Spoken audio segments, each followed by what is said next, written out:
Everywhere I go, everywhere I travel, I see people. The whole planet is full of them. Some walk alone, some with a companion, and others go about in groups. Human beings is the name they go by, and they sure love to live huddled together in big, sprawling cities. They all seem very busy doing this and that, and getting on with their lives. Yep, the people of the world tend to look very productive and in charge. If I went and talked to any of them, if I went and interviewed people and asked each of them whether they think they're in charge of their own destinies, I wonder what kind of answers I'd get.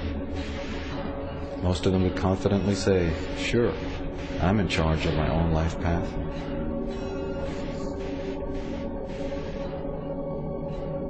And what about me? Am I really in charge of my own destiny? Do I know where I've come from, why I'm here, and where I'm going? After all, some people would say that just by using this credit card, I'm a virtual serf to powerful men who profit from my existence. Some have said we're all veritable slaves in an invisible penitentiary. If that's the case, then none of us are in charge of our lives. We only think we are, and that's kind of frightening. Maybe that invisible prison does exist. Maybe I can't see it because I've been trained not to be able to see it. Can that situation ever change? After all, I sure don't like to think of myself as being on someone else's chain. I think it's time to investigate these matters. When in doubt, find out. That's the key. There are those who've looked into these matters long before my time. What did they have to say? That's what I'd like to know.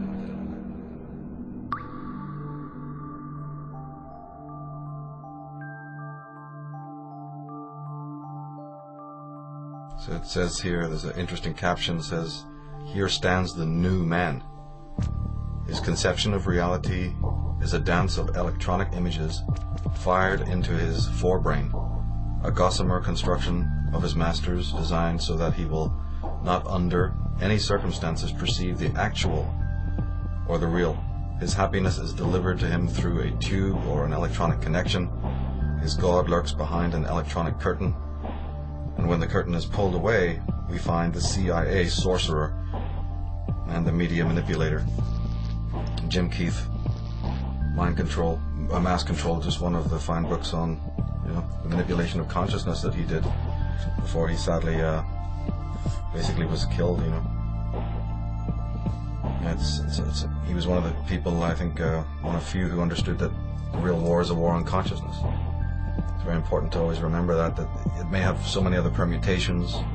Now we're seeing it's mass killings in America or what have you.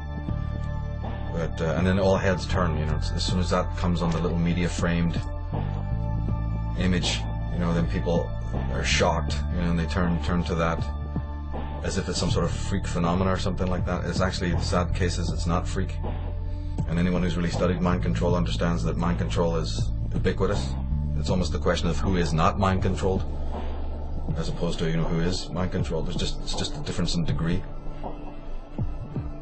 The whole question of what is consciousness and how it can be manipulated is one of the most crucial questions of our time. In my work, it really goes along with the whole question of the origins of evil. I mean, it's origins of evil / war on consciousness, and the whole manipulation of man's thinking, his behavior, his biology. And this question has distinguished some of the greatest scholars in the world, people like Wilhelm Reich. But in a more modern context, even people like Alex Constantine, Jim Keefe, Jim Marrs to a certain extent has gone into this. Well, in ancient times they used the sword and they used the gun and they used other methods like religion for pushing the populace around and getting people to do what was wanted. But in recent times, in the 20th century, there are new technologies that provide the expertise to control people totally without their knowledge. Means of electronic entrainment, brain control implants, methods of advertising that manipulate us against our will. And this isn't science fiction. This is something that's very documented. The Manchurian Candidate, of course, was about the creation of a mind-controlled assassin who, as I recollect, it's been years since I've seen the film, was going to be activated to kill the president. Now, this is wild science fiction, crazy impossibility, it just complete nuttiness. But then one takes into consideration the realization that Tsarion, for instance, after he killed Robert F. Kennedy, was examined by several experts, several hypnotherapists, and they came to the conclusion that Tsarion was under hypnotic control when he killed Kennedy. They don't make a big deal out of that on 60 Minutes, but that just happens to be the fact. There's been others who've theorized, Fritz Springmeier has done some fantastic work on the manipulation of the human brain through technotronic means. What am I saying? It's weaponry, psychic weaponry, radiotronic weaponry that's being used, ELF waves, all sorts of different technologies that are patented. People can go and find out about it, research it, discover it. If you're coming from the world of Ted Gunderson and John DeCamp, we even find out that families who are connected to secret agencies, or maybe who've been communist spies, or who've been part of the Nazi network, who've found homes in America, people who are connected to Operation Paperclip and to the NSA, there's histories of them selling their own children into, mind control experiments. Amazingly, people in the military. This is a documented, known fact. It's unbelievable to think of it, But the most important thing is always to remember that there is this kind of war going on, even though, you may not realize it. And also to realize that there's also the cover-up campaign against mind control. The people who are perpetrating this, who are putting these sleepers out there, who are planning assassinations, who are behind, Sirhan, all the way up through Son of Sam and Mark Hinckley, David Chapman. The list is endless, when you start thinking about it. Jim Jones, this has all been exposed as sort of mind control based cults. But the fact is they don't want the average person realizing this. They don't want, so there's the mind control concept or experimentation, and then there's the smoke screen as well. So you're dealing with two different things here.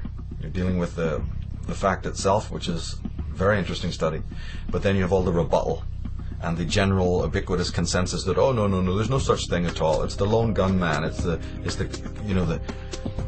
lone nut, or disgruntled teens, when it comes to Columbine and some of these others, just teens going out of control. Okay, teens going out of control is one thing. Teens with automatic weapons that you can only find from, government agencies and military camps is another.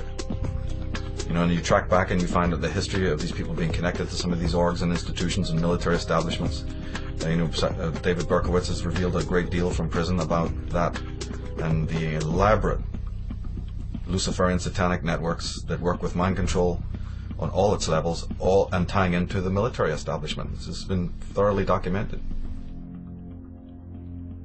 In 1993, announced that the entire spree was engineered by a satanic cult, and others had participated in the plot.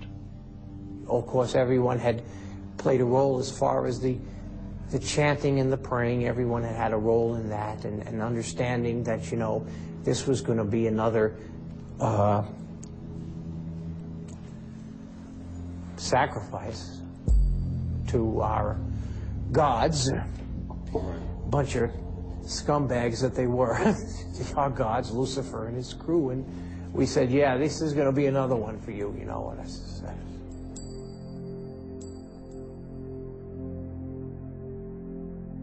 I certainly recommend that.